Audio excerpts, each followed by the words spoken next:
Oi amigos, tudo bem? Bem-vindos ao canal. Meu nome é Daniel, sou mexicano e hoje vamos reagir a um novo vídeo. Um vídeo que muita gente pediu. O nome dele é A História do Brasil. Muito obrigado a todos os que recomendaram esse vídeo. E também eu queria agradecer a todas as pessoas que estão me apoiando com seus comentários, pessoas que estão se inscrevendo. Se você gosta dos vídeos, é de muita ajuda se você se inscreve.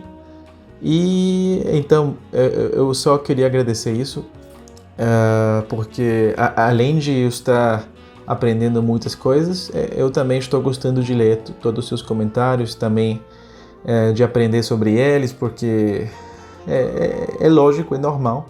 Eu não sei muitas coisas sobre o Brasil e às vezes durante o vídeo eu faço comentários e já as pessoas me corrigem e isso eu estou gostando muito. Está me ajudando muito para compreender melhor tudo sobre seu país, sobre o Brasil. Então, bom, vamos começar com o vídeo. A história do Brasil dura 15 minutos. Eu espero não fazer o vídeo muito longo, porque eu acho que ultimamente eu fiz isso. Mas tudo bem. Eu acho que nesse vídeo eu vou aprender muitas coisas. Eu acho que eu já sei, eu já sabia algumas coisas sobre o Brasil, porque no passado eu estudei um pouco, mas com certeza que vou aprender muito e também vou lembrar das coisas que já sabia. Então vamos começar.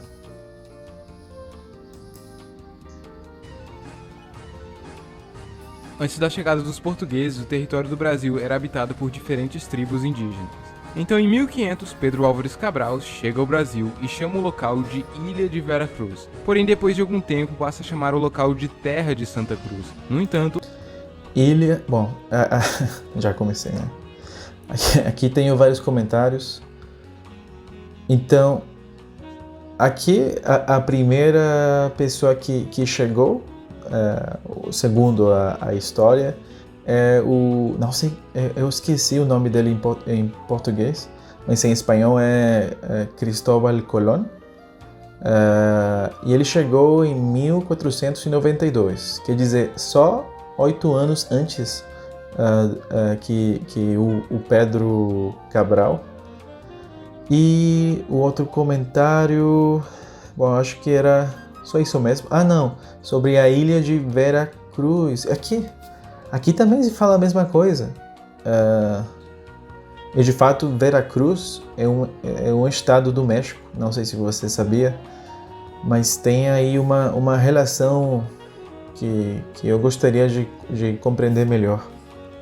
Algumas pessoas podem dizer que ele não foi o primeiro. Pedro Álvares Cabral e sua tripulação chegaram onde hoje é a cidade de Porto Seguro e já notaram os habitantes do local, que eles chamaram de índios, e já foram catequizando e fazendo negócio com eles. Neste tempo, a única coisa que os portugueses levavam do Brasil era o famoso pau-brasil, que era muito apreciado na Europa. Apesar de ter descoberto o Brasil em 1500, os portugueses começaram a colonizar, ou seja, viver e se mudar para o Brasil somente em 1530. Alguns anos antes, Portugal e Espanha queriam dividir algumas terras. Tipo um pequeno território dos países? Não, o mundo inteiro. Então fizeram um tratado. Na América... Esses espanhóis, 500 anos atrás, eles faziam muita loucura, né? Agora Portugal e Espanha não são países muito grandes, são países importantes, mas naquele então era uma coisa, eu acho que pior do que os Estados Unidos, né? Isso foi crucial para as fronteiras atuais. O Brasil acabou sendo dividido nas capitanias hereditárias, mas isso não funcionou muito bem, então veio o Estado do Brasil e posteriormente também o Estado do Maranhão. Nesta época perceberam que o Brasil era muito bom para a plantação da cana-de-açúcar, porém alguém precisava trabalhar nas plantações. Então começa a vir os primeiros africanos para serem escravos e trabalharem nos campos de açúcar. Durante os Sim, eu acho que essa é a diferença. E isso não aconteceu no México. Quer dizer, no México não vieram escravos da África. E, bom, isso explica várias coisas. No século XVI, os franceses tentaram pegar o Rio, aconteceu algumas revoltas dos índios contra os portugueses e alguns desentendimentos entre Portugal e Espanha. Em 1580, Portugal e Espanha acabam formando a União Ibérica, pois o rei de Portugal havia morrido e o mais próximo da linha de sucessão era o rei da Espanha, e isso foi até 1640. Isso meio que anulava o Tratado de Tordesilhas. Então os portugueses começaram a se expandir para o oeste. E quem participou dessa expansão? Os bandeirantes, que foram fazer uma expedição em busca de minérios e escravos. Os holandeses invadiram o Nordeste e ficaram lá por um tempo. Depois foram expulsos do... Todo mundo está invadindo o Brasil. É por isso, no vídeo anterior, não sei se você assistiu, mas aí eu falava sobre o exército brasileiro, sobre se era necessário tudo isso, eu acho que eu recebi bastantes comentários que falavam que era necessário, porque mesmo atualmente, e com certeza também no passado, como podemos ver agora, atualmente tem vários países tentando, não sei, levar algumas coisas do Brasil, aproveitar a diversidade que vocês têm. Então, sim, agora eu posso ver que isso era tudo verdade, né? Tem já vários países que mencionaram que estão tentando, ou estavam tentando invadir o Brasil.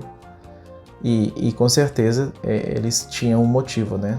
Toda essa riqueza que o país tem. Os portugueses, que já haviam se separado da Espanha, e isso gera a crise do açúcar, já que os holandeses pegaram o conhecimento e o aplicou em outro lugar. Porém, no final do século XVII acabam sendo descobertos ouro na região de Minas Gerais, e começa assim o ciclo do ouro. Durante o século XVII, os franceses tentaram invadir São Luís, no Maranhão, mais revoltas dos índios e de outras pessoas da população, e vários outros acontecimentos. Com a descoberta de ouro em Minas Gerais, a região começou a atrair pessoas de todas as partes, e logo se tornou a capitania mais populosa. Minas Gerais tinha muito ouro, e a coroa portuguesa queria seus 20%, ou então era a derrama. E isso deixou muito... Deve ser por causa disso o nome do estado, né? Minas Gerais, eu acho. Não sei se alguém sabe a razão, mas eu acho que isso faz sentido. Dos mineiros revoltados. Acontece sim a Inconfidência Mineira. Portugal não gostou nada dessas pessoas conspirando contra ele e declara lesa majestade, ou traição do rei. O único condenado à morte foi um cara chamado Tiradentes. O século XVIII foi muito agitado no Brasil, várias revoltas, conspirações, desentendimentos com os índios, sabe? De sempre. O século XIX. O comecinho do século no Brasil foi marcado por... Tiradentes, eu já tinha escutado esse nome, mas não lembro quando, ou onde, ou porquê. Mas se você quiser, pode me ajudar comentando quem foi ele, porque eu acho que foi uma pessoa importante. Aqui nesse vídeo não explicou com muito detalhe, mas eu gostaria de saber, porque eu acho que é uma personagem histórica da história do Brasil e possivelmente também da história da América. Mais conspiração e a invasão da Guiana Francesa. Porém, na Europa as coisas estavam interessantes. Em uma tentativa de enfraquecer a Inglaterra, Napoleão Bonaparte declara bloqueio continental em toda a Europa. Ninguém deveria fazer negócios com os britânicos. Portugal, no entanto, como tinha uma boa relação com o Reino Unido, fala: e se eu não quiser? Então Napoleão invade Portugal. Com isso, a família real portuguesa se move para o Brasil. Mas não só eles, vieram cerca de 15 mil pessoas de Portugal para o Brasil nesta época. Com isso, o príncipe assinou um decreto que liberava o porto brasileiro para fazer negócio com outros países. Assim, ele poderia continuar ajudando os britânicos. Além das pessoas, várias outras coisas valiosas vieram para o Brasil, como um acervo de livros da Biblioteca de Lisboa e várias outras coisas de valor. A vinda da família real mudou o rosto do país, principalmente do Rio de Janeiro. Várias lojas, teatros e joalherias e várias outras coisas foram abertas ali. A arquitetura começou a seguir um padrão mais europeu e várias outras coisas foram criadas, como a Academia da Marinha, Academia Militar, Laboratório de Química, etc. Com a derrota de Napoleão veio o Congresso de Viena, feito para restaurar a ordem na Europa. Porém, Portugal estava em uma situação irregular. Seus comandantes não estavam em Lisboa. Dom João VI e seus súditos não estavam querendo voltar para Portugal tão cedo. E o que acontecia em Portugal durante esse tempo que os reis estavam no Brasil? Alguém sabe? Porque realmente eu me pergunto, sim, o que aconteceu, né? Já que haviam se instalado e investido muito aqui no Brasil. Então, para resolver a situação, ele eleva o Brasil para reino. No caso, o Reino Unido de Portugal, Brasil e Algarves. Porém, isso não deixou os portugueses muito satisfeitos. Enquanto isso, o Brasil anexa a Cisplatina e acontece a Revolução Pernambucana, onde Pernambuco pretendia se tornar uma república. Porém, Dom João VI deu um jeito neles. Acontece a Revolução Liberal na Bahia e no Pará, e a Bahia também tenta ser independente. Os portugueses não estavam nada satisfeitos com seus líderes aqui no Brasil, e exigem a volta do rei para Portugal. Eles também queriam que o Brasil voltasse a ser uma colônia de Portugal, porém os brasileiros não gostaram nada disso. Então, para evitar um conflito, o rei volta para Portugal e deixa seu filho, Príncipe Pedro de Alcântara, aqui no Brasil. Porém, mais tarde, os portugueses exigem a volta. Esse nome é o nome dele? Tudo isso? E deixa seu filho, Príncipe Pedro de Alcântara, aqui no Brasil. Pedro de Alcântara, Francisco, Antônio, João Carlos, Xavier, de Paula, Miguel, Rafael. Que isso? Imagina, eu acho que nem ele sabia qual era seu nome completo, né? Mas qual é a necessidade de ter um nome assim? Porém, mais tarde, os portugueses exigem a volta de Pedro também. Então acontece o Dia do Fico, onde Pedro de Alcântara falou que iria ficar aqui no Brasil. Mais tarde, quando Pedro estava resolvendo alguns problemas na província de São Paulo, ele é avisado que estavam querendo tirar a autonomia brasileira. Então ali mesmo ele grita independência ou morte, às margens do rio Ipiranga. Meses depois, o Brasil seria oficialmente independente. E como foi isso? Não sei se eu não entendi alguma coisa, mas ele só falou meses depois o Brasil seria independente, mas foi através de uma guerra? O que aconteceu? Não sei, como eu já falei, não sei se eu não entendi alguma coisa ou se ele mesmo não explicou, mas tudo bem. Apesar de dizermos que a independência do Brasil foi pacífica, houve sim uma guerra da independência em várias das províncias do país e nos mares, até que Portugal reconheceu a independência do Brasil na condição de pagarmos uma indenização a eles. Então, Dom Pedro I nomeia José Bonifácio, também conhecido como o Patriarca da Independência, como ministro do Reino e dos Negócios Estrangeiros, e convoca uma assembleia para criar a primeira Constituição do Brasil. Nela havia o quarto poder. Muitos acusavam Dom Pedro de ser um governo autoritário por causa desse quarto poder, já que ele era mais forte que os outros três, e isso em parte gerou a Confederação do Equador, um movimento separatista na região do Nordeste. O movimento falha, porém a um custo muito alto na popularidade do imperador. Mais tarde acontece a Guerra da Cisplatina, onde no fim ela acaba ficando independente e vira o Uruguai. Para manter o Império unido, Dom Pedro faz uma viagem pelas províncias. Eu não sabia sobre isso. Eu achava que o Uruguai tinha outra história aqui, não tinha saído daquela do Brasil. Não sabia isso.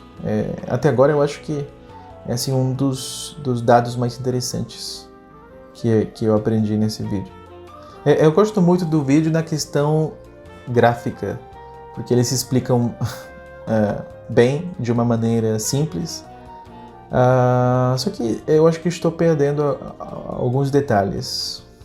O primeiro reinado do Brasil foi muito turbulento. Muitos não concordavam com as decisões de Pedro I, ele ainda piorou a situação com algumas decisões impopulares, aconteceram revoltas e muito mais. Além disso, as coisas não estavam muito boas em Portugal. Então Pedro I acaba abdicando ao trono e volta para Portugal, deixando seu filho Dom Pedro II, de apenas 5 anos, como imperador do Brasil. Mas obviamente Pedro II não poderia governar ainda. Então, nesta época, o Brasil é governado por várias regências. Durante o período de regência, mais revoluções e movimentos surgem, além da Guerra dos Farrapos, que acabou gerando a República Rio-Grandense e a República Juliana. Essa última não durou muito, já a Rio-Grandense só voltou a ser parte do Brasil quase 10 anos depois, em 1845. Em 1840, Dom Pedro se torna o imperador do Brasil. Neste período, o café já era o principal produto produzido no Brasil. Sua economia se estabilizou e cresceu bastante. Durante esse período foram criados eu não gosto de café, mas eu sei que o café brasileiro é muito bom.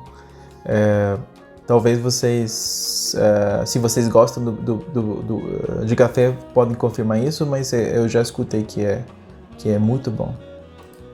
Também grandes linhas ferroviárias e, como é de costume, aconteceu várias coisas. Porém, a mais marcante delas foi a Guerra do Paraguai, que foi o maior conflito armado da América do Sul. E depois de mais de 5 anos de guerra, o Brasil e seus aliados acabam ganhando. Porém, essa guerra deixou o Brasil em uma situação não muito boa. O exército se sentia desprezado pelo Império. Além disso, perto do fim do Império, foi assinado a Lei Áurea, lei essa que liberava os escravos. Porém, muitos donos de escravos não ficaram muito felizes com isso. Eles queriam ser indenizados pelo governo e ficaram contra o Império também. Com o fim da escravidão, começou também um período de grande imigração para o Brasil, já que o Brasil precisava de trabalhadores. Em 1889 acontece o golpe de Estado que deu fim ao Império e início à República do Brasil, ato também conhecido como Proclamação da República. Essa foi nossa primeira bandeira republicana, bem original por sinal. Porém, ela foi usada por apenas... A bandeira? Eu nunca tinha visto essa bandeira. Vamos ver o que fala sobre a dos Estados Unidos. Nas 4 dias, até ser substituída pela versão que conhecemos. O período republicano é dividido em base... são 4 dias. Eu prefiro essa, né? A atual. Realmente é uma bandeira bonita. E não falo isso porque vocês sejam brasileiros, mas eu gosto, realmente. É uma bandeira diferente, não é muito assim, sabe, tem várias que são bastante parecidas, mas essa eu acho que é diferente. E também essa frase, eu gosto dela. Basicamente 5. República Velha. Os primeiros anos da República foram bem instáveis. O Brasil passou de Império do Brasil para Estados Unidos do Brasil. Que às vezes eu preciso de um tempo para ler. Sem muito apoio popular, houve alguns conflitos. Os primeiros anos foram de um governo militar até virar uma democracia. Acontece a Revolução Acreana, onde o Acre declara a independência da Bolívia e se junta ao Brasil, além de outros conflitos. O Brasil também fez uma pequena participação na Primeira Guerra Mundial. A época entre 1889 e 1930 foi... Foi rápido já isso, né? Não sei como já começamos na época da Primeira Guerra, mas ok, eu não sabia realmente que tinha tido tantas mudanças com os estados. Agora falaram que o Acre fazia parte da Bolívia e depois procurou independência. Eu não sabia sobre isso. Muito interessante. Conhecido como política do café com leite. Os presidentes eleitos ficavam mudando entre paulistas e mineiros. Até que nas eleições de 30 acabou sendo Getúlio Vargas versus Júlio Prestes. Sim, eu sabia sobre isso. Agora estão começando a chegar as lembranças. E também o nome dele eu acho que é um dos mais importantes. Uma das pessoas mais importantes na história recente do Brasil. Eu acho. Ganhou? Essa eu sei, foi o Getúlio Vargas, claro. Não, na verdade foi o Júlio Prestes. Porém, na Revolução de 30, acabaram tirando o presidente Washington do poder e mais um golpe de Estado, Júlio Prestes nem chegou ao poder e quem foi colocado para ser o presidente foi Getúlio Vargas, dando assim fim na República Velha e início à Era Vargas, que duraria 15 anos. Lembrando que apesar de ter ficado no poder por 15 anos, ele só é considerado... O que vocês acham sobre ele? Aliás, eu vou com certeza pesquisar depois sobre ele para ver o tipo de pessoa, o tipo de político, governante que ele era. Mas qual é a opinião? Eu acho que todos os brasileiros, ou a maioria dos brasileiros, sabem sobre ele. E qual é a opinião da história brasileira sobre ele? Era uma boa pessoa, um governante, era uma pessoa, um governante muito autoritário? Ele fez boas coisas para o Brasil ou não? Se você pudesse me explicar isso, com a sua opinião, eu agradeceria. Um ditador a partir de 1937. Aconteceram várias coisas na era Vargas. Ele criou vários direitos trabalhistas durante esta época, muitos deles ainda estão em vigor até hoje. Queimou o café. A regulamentação do trabalho do menor, salário mínimo. Então acho que ele fez várias coisas. Fez alguns tratados com os Estados Unidos para ajudar na indústria brasileira, e foi no governo dele que o Brasil entrou na Segunda Guerra Mundial, mandando cerca de 25 mil homens para lutar na Itália. Até que em 45 ele foi forçado a renunciar. Muito obrigado a todas essas pessoas que me ajudaram para saber que o Brasil tinha participado de ambas guerras, mas sobretudo na segunda. Eu acho que vocês tiveram uma participação mais importante e já me explicaram sobre aquele castelo e tudo isso. Então, muito obrigado. Eu acho que aqui eles vão falar sobre isso. E começa assim a República Nova, ou República de 46, com uma nova Constituição. Algum tempo depois, Getúlio Vargas está de volta, porém dessa vez ele foi eleito. Neste seu segundo governo foi criado a Petrobras e a Vale do Rio Doce. Devido a vários motivos, Getúlio Vargas acaba cometendo suicídio em 54 no Palácio do Catete. Outro presidente que se destacou nessa época foi o Juscelino. Isso é interessante. Suicídio. Esse suicídio foi real? Realmente foi suicídio ou não? É a primeira vez que eu ouço falar sobre um político que faz o que comete suicídio. Realmente é a primeira vez. Não sei se é normal ou não, mas eu não sabia. E não sabia sobre a história dele, como acabou a história dele. Kubitschek, que veio com a proposta de rápido avanço do Brasil. Foi em seu governo que a capital Brasília foi inaugurada, além de uma bela dívida externa. Nos anos 60, todos tinham medo da fome, quer dizer, que o comunismo fosse implantado. Ok, a partir dele a capital começou a ser Brasília. E antes qual era? Será que era o Rio? Eu não lembro agora, mas com certeza vocês sabem. No Brasil, e as pessoas meio que achavam que isso poderia acontecer no governo de João Goulart. Então veio a intervenção militar, que ficaria no governo por apenas alguns meses, até que as coisas se estabilizassem. Bem, mas eles ficaram no poder por 20 anos. Essa foi uma época de extremos no Brasil. Muitos gostavam do governo dos militares, enquanto outros odiavam. E bom, essas discussões acontecem até hoje. Tudo isso é bem recente. Isso que eu achei faz tempo, quando eu estudei um pouco sobre a história recente do Brasil, foi isso que eu achei mais interessante. Que todas essas coisas que, por exemplo, no México aconteceram em 1920, a Revolução foi em 1920, 1930, agora no Brasil está acontecendo até 1980, então é surpreendente que teve tantas mudanças importantes na política do Brasil, nos governos do Brasil, e mesmo assim vocês, os brasileiros, conseguiram destacar no panorama internacional, sendo uma república com uma política nova, né? Porque teve várias mudanças. Então, isso que não sei, mas eu considero admirável, ou interessante, pelo menos.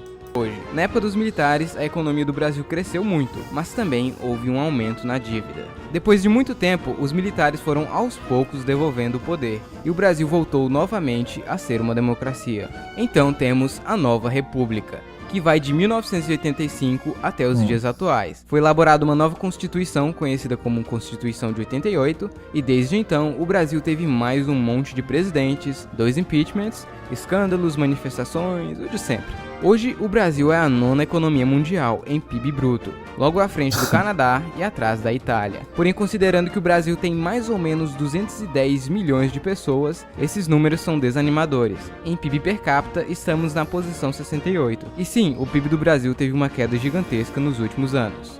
Infelizmente. Bom, pessoal, então é isso. Espero que vocês tenham estamos perto aqui.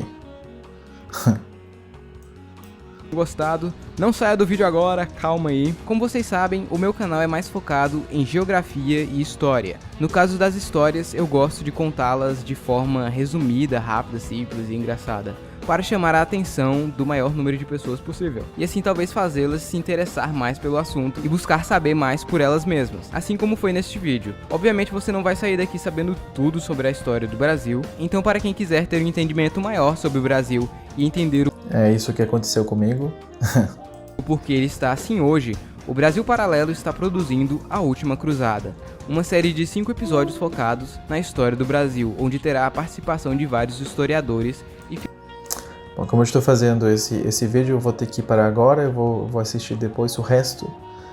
E, bom, ele não contou muito, praticamente nada sobre os últimos presidentes.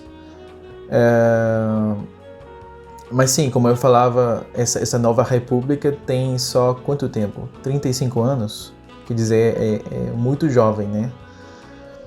E é interessante que mesmo assim vocês estejam nessa 9ª posição, e que, por exemplo, o México, que já como posso falar? Que sim, que viemos com as mesmas políticas desde há mais de 80 anos, que estejamos em uma posição inferior. Então isso que eu acho interessante. Eu sabia um pouco sobre o que aconteceu depois. Eu acho que teve um presidente, não sei, eu acho que eu vi o nome, eu acho que era Fernando Collor. Não sei se foi ele ou foi um com Cardoso, que fizeram várias coisas interessantes. Eles protegeram a moeda, o real. Eles fecharam um pouco o país naquele momento, e eu acho que tudo isso ajudou a que o Brasil pudesse crescer. E o México fez o contrário, né? Ele abriu, então, como vocês já sabem, atualmente o México depende muito dos Estados Unidos, por causa das decisões do passado de presidentes anteriores.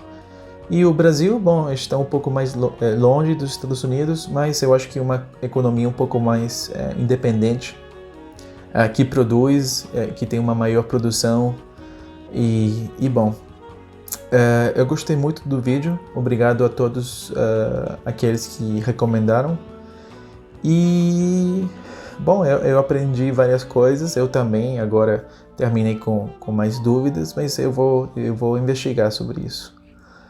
Então, bom, muito obrigado para todos aqueles e aquelas que chegaram até essa parte do vídeo, até o final. Eu vou me despedir em espanhol como a última vez. Muchas gracias a todos, realmente agradezco mucho su atención, que estén viendo hasta esta parte del video, para mí es muy importante. Y sobre todo agradezco sus comentarios y su apoyo. Realmente me ayuda y me motiva para poder continuar con este trabajo. Muchas gracias a todos y deseo que estén muy bien, que tengan buena suerte. Hasta luego.